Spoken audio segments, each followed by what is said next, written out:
Hello and welcome into the Hail Varsity YouTube channel. I am Greg Smith, recruiting extraordinaire for Hail Varsity, and I am joined today by Steve Marik, staff writer, also of Hail Varsity. Yeah, Steve, let's start here, man. How are you?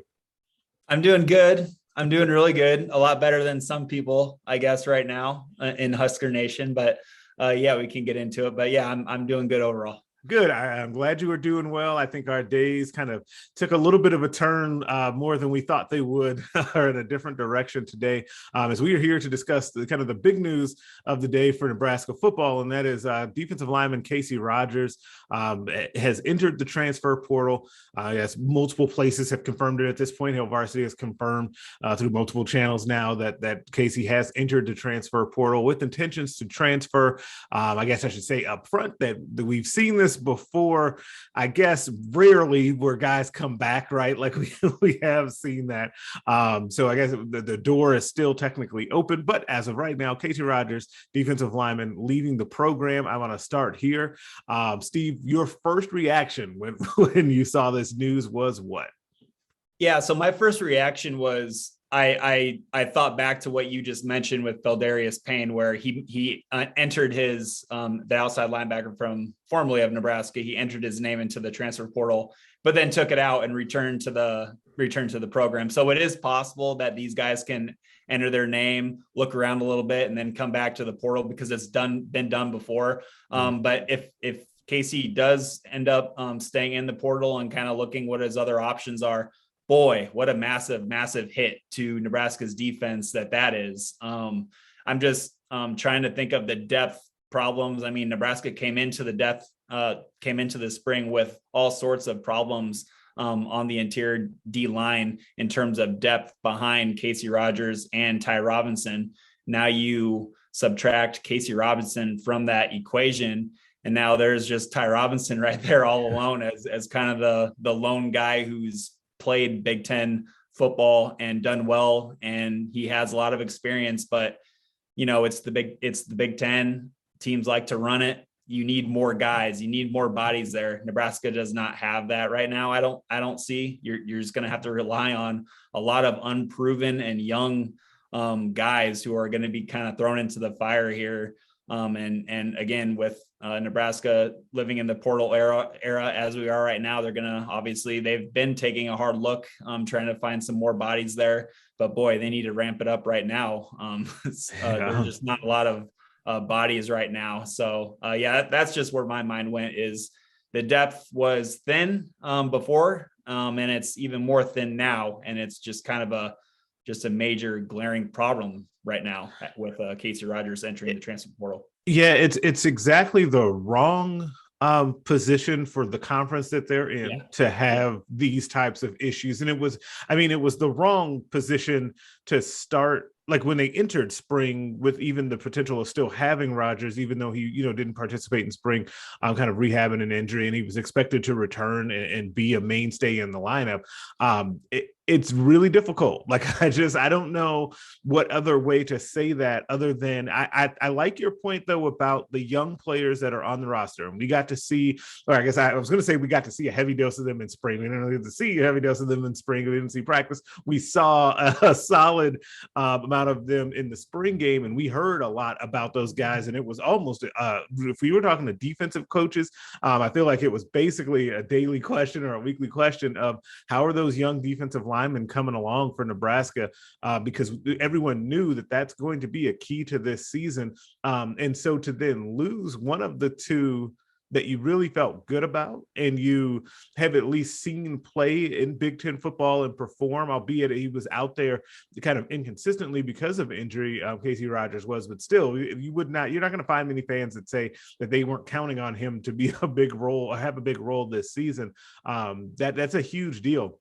And when we talk about, it's not just like a top end talent problem, and he would have been a starter, and so you never want to lose a starter. It's also now that, like you said, the depth that they don't have at that interior defensive line position, and it's just really hard to make that up even in the transfer portal era. Like, you're really at this point, honestly, what Nebraska is going to have happen is they're going to have to get a couple of guys out of the transfer portal that can give them I don't know, 10 to 20 snaps a game. But Yeah. then, and that's just on the low end, right? You would prefer to have like a real dude, right? But 10 to 20 snaps a game, and you're going to need at least 2 of those young defensive linemen already on the roster to really take steps forward from even where they were in the spring, now going through the summer and into fall camp. Like, it's a tall order when you just start to think about the number of things that have to go really right in order for that position to get on the right track heading into a season in which you don't have time to really work guys in. You do in a way because the schedule kind of works out. But as we've seen in recent times, like, Nebraska can't take any game for granted. So you need to be able to hit the ground running and build momentum. And that's just going to be really difficult as it stands right now with this news. Yep, absolutely. And my mind goes back to what Ty Robinson said before the last spring game or the last spring practice, the 14th one. They're asking him how things were going, and this was before the spring game. And he had a funny quote. He's like, well, I'm a fourth year sophomore, but I feel like a 35-year-old man. He felt like his body was 35, that of a 35-year-old, because he's just been they've been going so hard, a lot of reps for not many guys on the D line. And now just to subtract Casey Rogers from the equation here, this is just a major blow to the defense. I can't think of any way that it would not be. So you have options still on the team. I like Nash Hutmacher. He's kind of like that true zero technique, head up on the center, A gap player, a 300 pounder. He's great, but can he play a full 12 game schedule? We've only seen him in spurts from the end of last season, and I really liked what he showed. But I want to see how many snaps he can give Eric Shenander on defense each game out. I'm kind of just wondering about that. And then you got Mosai Newsome is going to have to, he might be the next guy up there. Colton Feist too, the walk-on from UTAN. Colton was the one who started next to Ty Robinson during the spring game. And he showed some nice things, but again, he's had some injury problems. That too. And he hasn't really had as much experience as you'd like somebody in the position that they're going to be in have. So Jalen Weaver, Ruquan Buckley are a couple redshirt freshmen that really need to kind of step up. A lot of guys need to step up, but man, this is a big hit to the defense. Yeah, and it's one of the things where this is just the latest in the series of hits. And some of this, naturally has happened, and some of it is things that honestly didn't have to happen. So since the end of last season, Nebraska has lost Ben Stilley to graduation.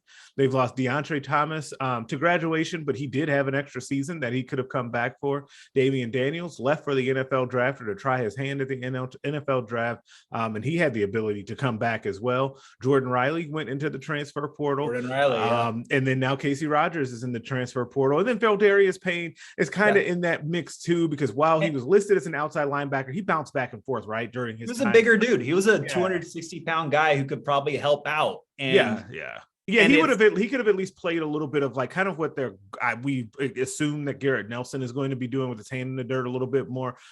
He could have. Feldarius Payne could have done that. And right when Jordan Riley entered the portal, and I just heard a lot of, well, it's not a big deal. He wasn't going to start anyway. Well, he was a part of the rotation. He was going to get snaps. Jordan Riley was a big loss. You need bodies, you need big guys in this league on defensive fronts for when offenses get big personnel and want to run right at you. You want to have the Jordan Rileys behind the starters so you can keep guys fresh and keep them pumping in, but they don't have that right now. And with Casey Rogers, it's just gotten worse now. So I don't know. It's not a great look right now for now the only on the one flip side to this, and I guess if you want to say, hey, find me a silver lining, not necessarily what I'm here to do, but I'm not known for that, but I will give you this silver lining right here, right? It is April 20th, 4:41 Central Time when we're recording this. So I mean that to say there is plenty of time for this to kind of work itself out, or for Nebraska to find ways to work it out, right? And so that spring practices, because Nebraska finished their spring early, other schools are going to be finishing up spring practice over the next 2 to 3, 4 weeks, right? And so that's going to have another explosion of guys into the transfer portal. And so there's going to be a lot more options than what it feels like there are right now. Because right now, it feels like, honestly, all we're talking about is O'Shawn Mathis when it comes to Nebraska. And that's it, right? Like that really does feel like the only like true name that you have out there. And I think that's in part because other schools are going through spring ball right now.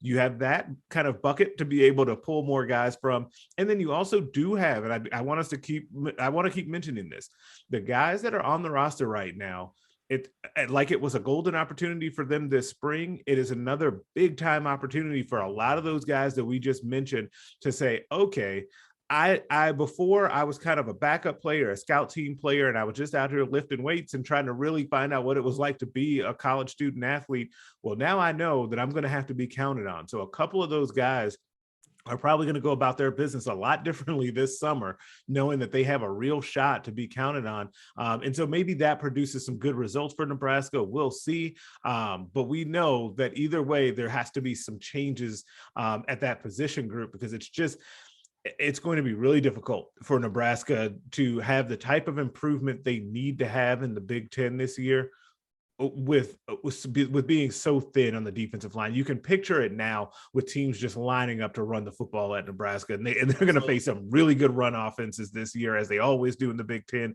And that will be the game plan right now.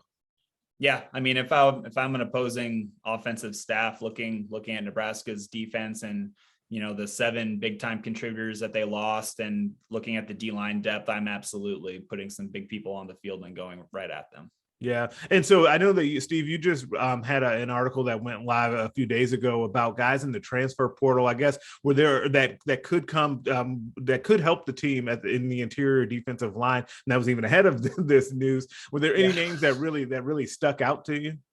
Yeah. First of all, before I get into it, it's pretty hard coming from my point of view, because I don't have access to the transfer portal. I don't know who's actually in it or not. Right. So I kind of rely on the recruiting services, but Cam Good was kind of the top interior defensive guys who is looking for a landing spot. He spent 3 seasons at Central Florida, so maybe there's sort of a connection, but he wasn't there when Frost was and Shenander was. But yeah, he's a 6'2", 315-pounder who did some really good things that I really liked on film from during his time at Central Florida. Terry Hampton was one of the better defensive linemen in the Sun Belt, and he played his whole career at Arkansas State, and unfortunately he had a season-ending knee injury in week 5 of last year. But before that, he was really, really good, and I think would really help out a Power 5 defense in a rotation. But I think he's healthy and ready to go for this season, and I think he's still uncommitted as well. So you got right now Cam Good from Central Florida, Terry Hampton from Arkansas State, and then another one, Jordan Redmond from Virginia. He's a young guy still, a 300-pounder, played a lot as a freshman. And I think all the good thing about all these guys is they're experienced. They're older. They've been through it. They've played major college football before. So any of these 3 guys, again, they're might be random names, but I don't really know. But yeah, a guy like Jordan Redmond from Virginia played a lot of football as a freshman, then a sophomore and junior, and he decided to look for a new landing spot, and I think he's still out there too. So yeah, it's on hailvarsity.com. Check out my Twitter feed. I retweeted it in light of the Casey Rogers news. So yeah, there's, like you said, you brought up a great point. There's going to be another wave of guys looking for new spots. So the panic level shouldn't be as high as I'm making it sound, probably, but it's still something to keep an eye on. And there's going to be new names opening up and coming out. So yeah, just an interesting time for a Nebraska Husker fan. The only thing that I would say about the panic meter, though, and while I did say, hey, there are ways that Nebraska can try and, get this going in the right direction, the one thing that we don't know right now is why. Like, why is Casey Rogers leaving the program? Because depending on what that answer actually is, would definitely change that panic meter as well. But I suspect it'll be a little bit before we figure that out, definitely officially, but we'll see. We'll keep working on trying to figure out the why behind it, because that would be really interesting to know, right? But make sure that you guys are checking out hailvarsity.com, subscribe. Also subscribe to the magazine. We got the football yearbook coming up here soon. And we'll put a lot of of hard work into that with some great stories. Also, make sure you like up this video, subscribe to the YouTube channel. We'll keep bringing you these videos. We'll be back soon.